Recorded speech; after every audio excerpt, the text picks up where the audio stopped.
there. Welcome back to Pulled into Letting Go. I am Mandy Torado, and this is my gingerbread cookies candle. Welcome to 2023. Happy New Year. We made it. Woohoo! It is January 3rd. Yes, I stayed up till midnight, and then I went to bed at 12:01. I didn't really have a choice about staying up till midnight. I have a neighbor who's a veteran, and he set off cannons every hour on the hour. So the kids and pets were freaked out. So we stayed up watching Disney movies all night. And I was so exhausted the next morning. And I ended up not going to church because I could not get the kids to behave or get ready in time. And I just went, you know what? Online church is still church. So did Bible study online through Zoom and then live streamed church on YouTube. And that was awesome. So anyway, and if you want to know what church I go to, send me a private message and I will send you the link for the YouTube page for my church so that if you don't have something to go to, well, at least you can get virtual church on Sundays. I do go to a Southern Baptist church, just an FYI. So, I'm just making sure my phone's showing me the time and isn't super loud. I forgot to do that. Huh. So, Christmas was good. We did make the mistake of putting way too much candy in the kids' stockings, and one of my children ate all their candy within an hour of opening up the stocking. And so that was a little chaotic on Christmas, but I'm taking notes and I'm adjusting for next year, and we are going to just give, I think, maybe 2 pieces of candy and call it good for Christmas in the stockings because, whoa, mama, was that way too much. Kids are all at school this morning. Woohoo! I go pick up Isaiah in about an hour. I've been rushing around, getting a turkey in the oven, getting some chores done, doing some quiet Bible study, and now it's time to vlog. So, it has been a very interesting end to the year.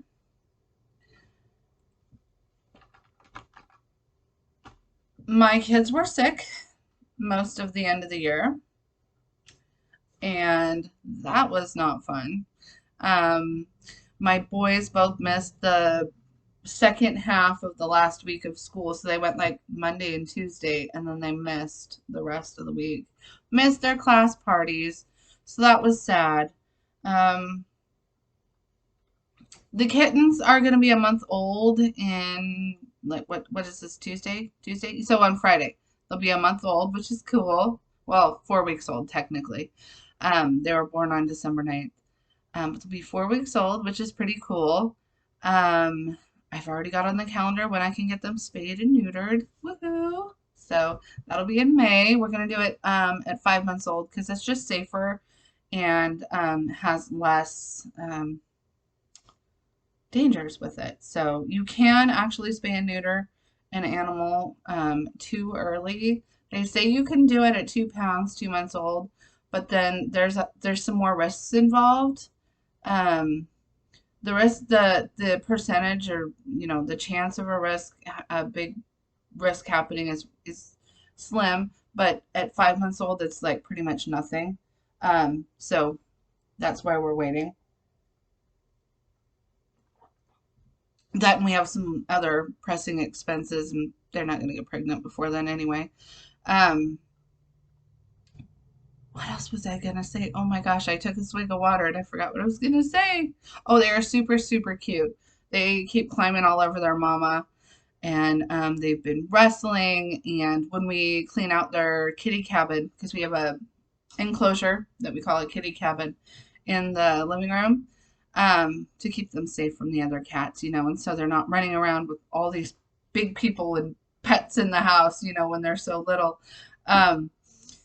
But when we were cleaning out their kitty cabin 2 days ago, yesterday, sorry, days are mashing together. I was holding them on my lap, and I was sitting in my big cozy chair in the living room, and I had a blanket on me because your claws are sharp. And they were just climbing all over me and up around my neck. And Santa Claus, the boy, he got up here, and then all of a sudden he started sliding down the velvety blanket. So I had to grab him, pull him back up. His sister kept going towards my feet. It was like, oh my goodness, I've got one up here, one at my feet, because I had my feet extended onto an ottoman. They were just everywhere. It was pretty funny. And meanwhile, Lily, their mom, is like, meow, give me back my kittens. I know I sound like a crazy cat lady. I just have a really big soft spot for animals and children and just people in need. So I have a hard time saying no, which is why I have so many pets. But this is the year of no. This is the year. No. So everybody's getting spayed, neutered. Yeah, it's all happening. Lily and her brother Fred, who is the dad, which yes, I know is gross, but keep in mind it's the animal world. Um, they are both getting spayed at the end of the month. So spayed and neutered. So that's pretty exciting. Um, yeah, that was what I wanted to say there. On a serious note, this is a lot of glare. On a serious note, I could really, really benefit from you guys joining me in prayer for my childhood friend, Kat. She has been battling leukemia for a dozen or more years, and I can't remember, it's been so long. And it came back recently. And she's been through so many treatments over the years that basically her body's really not going to tolerate anymore. Treatment options are very, very limited, and they're not great. And so, depending on which treatment option she takes or doesn't take, she could have from a few weeks to a year. I have cried a lot of tears, a lot of tears. If you saw my live on Facebook a few days ago, you know I cried a lot of tears. Yeah, it's been rough. It's been really rough. She and I have go back all the way to 7th grade. She and I have known each other longer than Anthony and I have been together. In fact, she is the reason, and a big part of the reason, other than, of course, God, that Anthony and I are together in the first place. She pushed us into it. It's the freshman year of high school in Spanish class. We sat together in the front row. He sat a few rows behind us. And she wrote him a note one day. She said, do you think my friend is cute? Do you want to go out with her? Check yes or no. He ended up adding a third box and said, maybe. She's really cute, but I need to get to know her better. Anyway, it was really sweet. And the rest is history. So, I don't want to cry. I don't want to cry. All right. So one of the things that I wanted to talk to you about is go over to my blog and look at that. In fact, I will put the link down below or to the side or wherever, the information is for you on your screen. I will put the link in there as usual. Go check it out. I have posted my goals for 2023 and explained why I have so many goals, why I have goals rather than resolutions, all that good stuff. And I was pretty honest about them. I may actually add one more, and it's silly, but it's something I've been wanting to do. I'll just tell you, and then I'll go ahead and add it, and I'll go edit the blog. So hopefully it'll be on the blog by the time you get there. But my kids like to read when they're on the toilet, which is fine. It's fine. We only have one bathroom, but it's okay. I want to encourage them to read. But right now they don't have a place to set their books. And so they've been setting them on the floor. Sometimes that's just not a good idea in a bathroom. The tub water splashes out. They get out and they're all dripping wet. Cats get in there and walk on them or pee on them. They get mixed in with the dirty clothes sometimes. It's just not a good idea. So I want to make a little bar on the cabinet, to hold, like a little shelf kind of thing, to hold their books, so they could keep one or two or maybe even three there, at a time, so they're off the floor. So that we have the toilet like right here, and then we have the end of the cabinet. I mean, there's a walkway in between, and then the door's like over here. Um, and then the bathtub's anyway. So I want to make that little bar on the cabinet to hold their stuff. I have a couple ideas. I even have an actual bookshelf that could be possibly mounted, but it doesn't have something to hold it. You just have to set it and like lean it against. It's one of those that go on the wall. It's like an old time picture bar or whatever you would call it, picture shelf. Um, so I mostly saw those back east. I haven't seen a whole lot of houses with them here on the West Coast. But anyway, I digress. I want to do something like that for their books. I don't want a ton of books. 1 to 3, great. But my son's really into chapter books, and sometimes he'll go sit in there while his little brother is in the bathtub because his little brother doesn't like to be alone. And they're old enough they can watch each other in the bathtub while mama does dishes or cleans up or whatever I need to do. So, anyway, I'm going to add that silly little thing to my goals. And if you go check out my goals, you'll see why I'm talking about this. Anyway, okay. On to the important stuff that I really wanted to talk about. Trust. Ironically, this is kind of my verse for the year, but it's also the verse for the day on a lot of Bible websites. So Proverbs 3:5. Trust in the Lord with all your heart and do not lean on your own understanding. And we can even go one further. Give me the full chapter, please. Thank you. And that's the English Standard Version, by the way. In all your ways acknowledge him, and he will make straight your paths. And we can go even further. Be not wise in your own eyes. Fear the Lord and turn away from all evil. It will be healing to your flesh and refreshment to your bones. So I did 5 through 8 in ESV there, and I can't remember what screen I'm on. Hi, there I am. That's kind of my thought process and my scripture to meditate on as I go into this new year. I'm super anxious. Last year was a mess. We have a lot of catching up to do financially because, as most of you know, we had a financially really rough year last year with my husband losing his very high-paying job and then only being able to find jobs that pay half of what he was making when we were already in debt and trying to dig our way out. And so we got a little deeper in debt this year. By a little, I mean a lot. And so I really need to trust God with my time. I need to be more intentional with it. But I need to be more intentional with my resources as well. And I need to trust that God is going to provide. It looked like my husband was going to get a high-paying job near the end of last year and start at the beginning of this year. And that didn't quite work out. He looked more into it, and he was going to have to go 12 weeks without being paid, and be in another town 3 hours away. Whew, an awful town.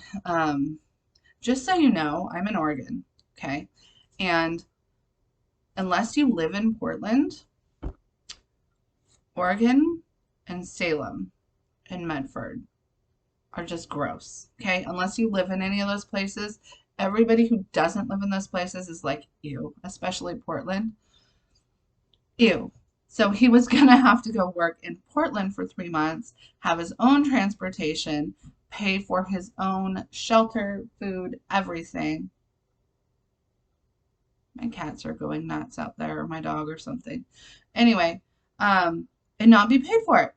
And then get reimbursed at the end and then get a bonus. Well, we used up our savings when he was out of work. we didn't have any, you know. And how do you save unemployment that's only giving you less than what you were making? So, you know, it was rough, and it was hard to say goodbye to that job because it would have paid a lot. It would have been great. It would have brought him above what he was at before he left the last job, or before he was let go from the last job. Um, Boy, was it a rough year. It was a rough year. So, as my mother-in-law said a few days ago, I have hope because the new year brings new possibilities. So let's hope. Let's hope. Um, he did apply for a couple of jobs that look promising. He's been applying for a ton of jobs, a ton of jobs. But there's always some sort of catch or caveat, or they don't get back to him, and it's really frustrating. Yeah, I'm gonna eat a nut while I'm talking to you. Um, it's just been really frustrating. I know that's rude. I'm sorry. Mm.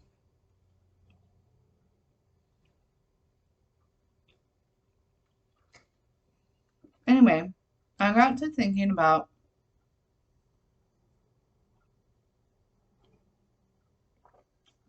Oh, this is a riveting one. Um, I got to thinking about that Bible verse, and I decided to make it my kind of mantra for the beginning of the year. Something I want to meditate on. And another verse that's really, really popular, that is not my favorite because it is constantly misused, blown out of proportion, overused. Jeremiah 29:11. For I know the plans I have for you, declares the Lord, plans for welfare and not for evil, to give you a future and a hope.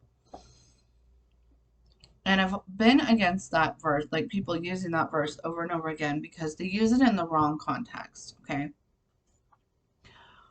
It doesn't mean life is going to be all great and dandy for everybody, okay? It was directed towards people who had been beaten down and beaten down and beaten down until really they had nothing left.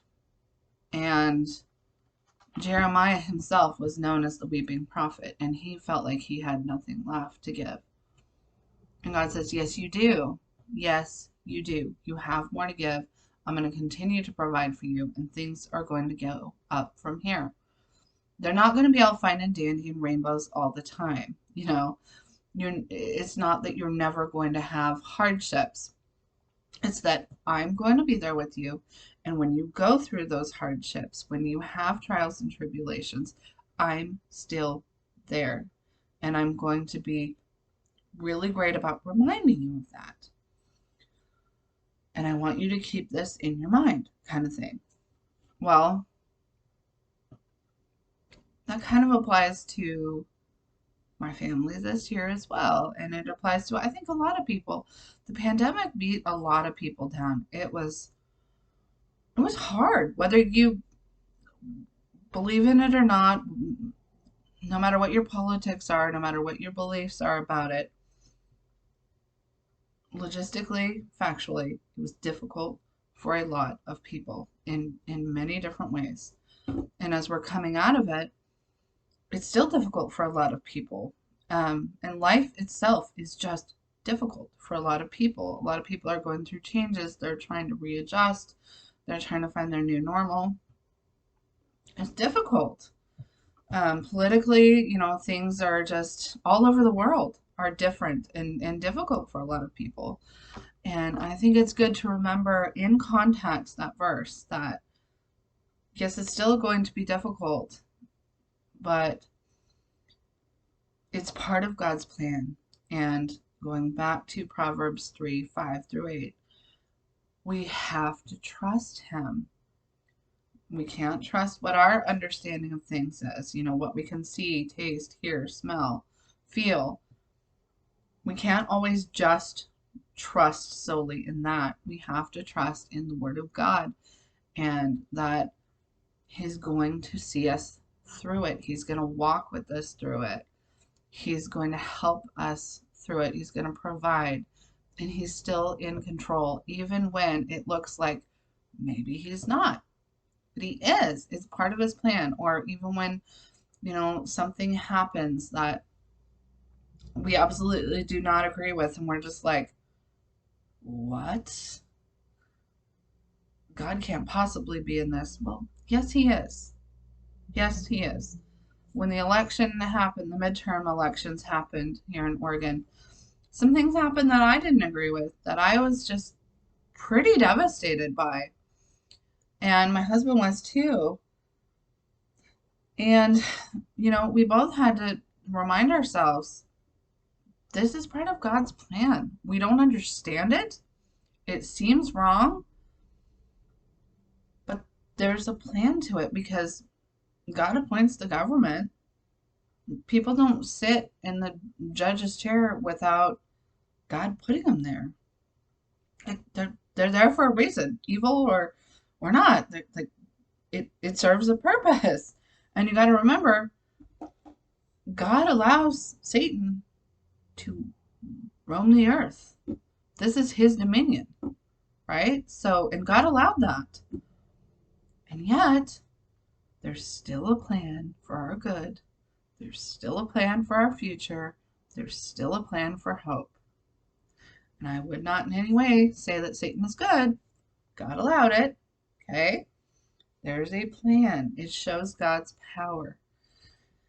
And we have to trust that. And we have to stop worrying because it doesn't add a day or an hour to our lives, does it? It just makes us miserable. And sometimes my husband and I will get in this mode where we start complaining.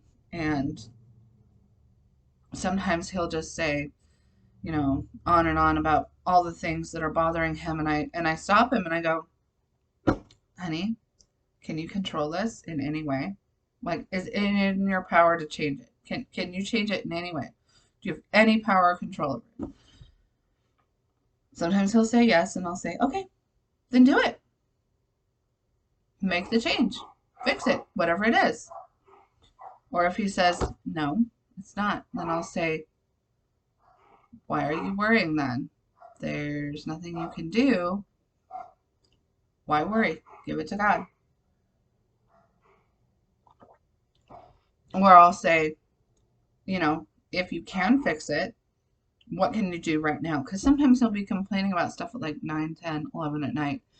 And I'm like, well, what can you do right here in this minute? Nothing. Okay, great. Then write it down, put it away, give it to God, and in the morning we'll tackle it. And I'm here with you. And I think we have to be more intentional about that in our lives. Remember that if we can't do something about it right now, in this moment, or even later, and plan for that, we have to just let it go and give it to God and stop worrying about it.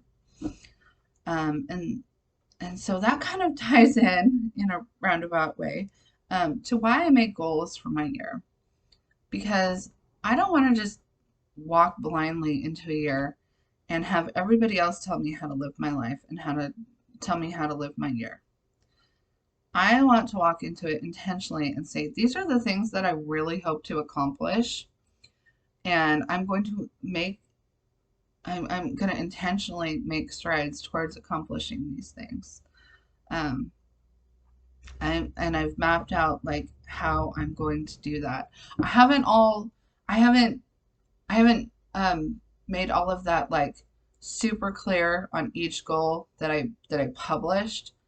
But I have it on my computer here, and I can share it if you guys wanna know, because it's my process for doing things comes from other people's blogs, and I have to get their permission to share before I do, or I can direct you to them. But there are ways to go about accomplishing big goals. Like one of my goals, for example, is to read my Bible 3 times a week for 30 minutes a day, starting out for 2 weeks. And then after the 2 weeks, I'm going to add 1 day and go 4 days a week. And then 2 weeks later, 5 days a week. 2 weeks later, 6 days a week. 2 weeks later, I'm up to 7 days a week. And then I want to make that my habit for life, pretty much. These are annoying. And so I kind of laid that out, but there were some other things like um, fix the catio. So we have an outdoor space with a roof on it for our cats, and it's all fenced in, so they can't get loose, but they can enjoy outdoors in a controlled environment. And we have to replace the roof this year, and I want to add more perches, and I want to use materials we already own for the most part. And so I didn't put in like, okay, go to the garage and grab XYZ and count XYZ, how many boards we have and see how many roofing tiles we have, things like that. I just simply use as much of the materials that we have.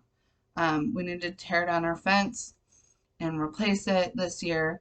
And we have most of the materials except for a couple things that are like $100, relatively inexpensive for a fence for doing it yourself. Or no, like 150. I just put replace the fence using as many materials as we can and left it at that. So there's things like that on there. And there's other things like go media free for Sabbath days. Well, realistically, that's not going to happen right away. It's not going to become a habit right away. It takes a lot of practice to make that a habit. And so I'm going to use the clean slate process, which is, the clean slate process and the like 2 weeks at a time kind of process, where I make it a goal to reduce that amount per month until I finally reach that goal. And if I miss a Sunday and I goof up, then I'll just be like, okay, I'll start fresh next Sunday. That's okay. So I didn't explain all that in the blog, but it's just kind of straightforward. I'm rambling now. I'm sorry. But I do kind of want to explain that to you guys because it is a lot of goals. When you go and look at it, it's a lot of goals. And you're going to look at it and go, she wants to accomplish all of this. But remember, a year is 365 days. It's 12 entire months. Not everything has to happen right away. Habits aren't formed in a day. They're not even formed in a month sometimes. For some of us, it takes a long time. I used to follow Dave Ramsey like really closely.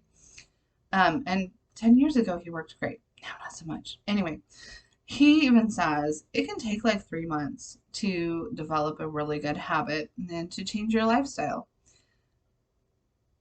And it's probably going to take me at least that long to get this stuff down. And I'm not going to be able to accomplish that all at once. I'm going to have to pick something, start on it, and then on to the next, add something else in. So I just want to kind of encourage you with that too. Like, don't say, I'm going to lose 100 pounds this year, and I'm going to go back to school, and I'm going to make more money, and I'm going to clean my house, and I'm going to downsize my house, and I'm going to meal prep every week. Like, dude, if you try to start all of that in January, I guarantee you in a couple of weeks, you're going to be like, this is really hard. I'm really stressed and I'm not sure I can do it. Like, break it down into goals because you can do all of those things in 1 year. But you're probably not going to accomplish them all in January. So, you know what I mean? Like, because I have some lofty stuff on there. And I bet you guys all have some lofty stuff that you want to do. Break it down. Start small. Like, one of the things that I want to do that I put on my list of spiritual goals I want to accomplish is to go to the ladies' craft night every month. For me, that's about more than just going and getting out of the house. There's some ladies that go there that are extremely spiritually wise, and I can glean a lot of wisdom from. And I want to. And I can glean a lot of encouragement from them too. And so that's one of the reasons why I want to go. But I didn't explain that in my goal, but that's going to help me accomplish my other goals, and it's going to provide some accountability for some things in my life that are really important for me to do. And it's going to keep me on the trajectory that I'm on of not allowing toxic people back into my family of embracing the positive support system that I do have, and just staying connected with my church. So sometimes you can look at somebody's goals and not understand the full depth of them. And sometimes you can make a goal for yourself and later look back after you've been struggling with it and go, is this really worth it? I mean, I could look at that goal in March and be like, I don't really want to go this month. But I have to remember why I set that goal. You know what I mean? It looks like it's not important, but it is. It's something that's going to improve my life in some way, or my family's lives, or, my household. So I'm going to do it. I'm going to push through and I'm going to do it. And I'm not going to accomplish any of these things unless my relationship with the Lord is doing really well. And so that's one of the main reasons why I set the goal of reading the Bible every day. And that's another reason why I set the goal on my physical and health section of intentionally moving my body and stretching for at least 15 minutes a day. And I don't really count chores in that. Like, I want to sit on the floor and stretch my legs, and I want to stand up and I want to stretch my arms. And, I want to make sure that my body's in good shape so that I can accomplish these goals. And I want to make sure mentally I'm in the place and spiritually I'm in the place I need to be. So, and those are things that are important for the rest of my life. And if I can start setting those up this year, that's great. That's going to set me up to have bigger goals and more successes later in life. And it's going to show my kids that, number one, you can do hard things, because look at mama, she's doing them right now.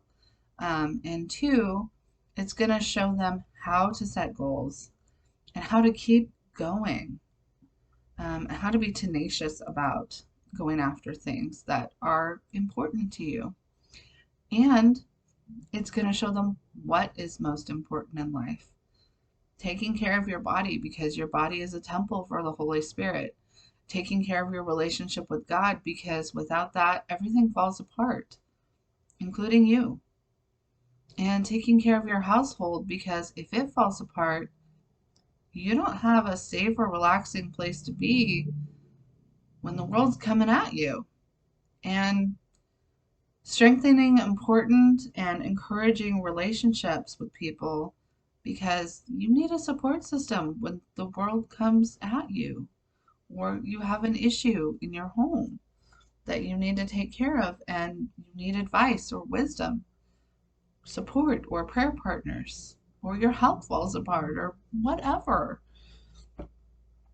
So I want you to think about these things that I've talked about. Think about setting goals. It's okay if you're not where I'm at with setting goals. It's okay if you really think that you can only do one big thing this year. That's okay. Or maybe you get to March and you're like, hey, I've got this new habit formed. I think I'm ready to add another goal. Great. It doesn't have to be at the beginning of the year. It doesn't have to look like mine. It doesn't have to look like anyone else's. Just set a goal for yourself, because it's going to make you feel better about yourself. It's going to build your confidence, and it's going to improve your life. If you want to share them in the comments below, we can even check in with each other weekly if you'd like. I could encourage you if you would like. So, and maybe you guys can encourage me. All right, I need to get going. I need to see why my dogs are barking. Probably refill some food dishes. Have a great day, you guys. And remember, I love you. But more importantly, God loves you.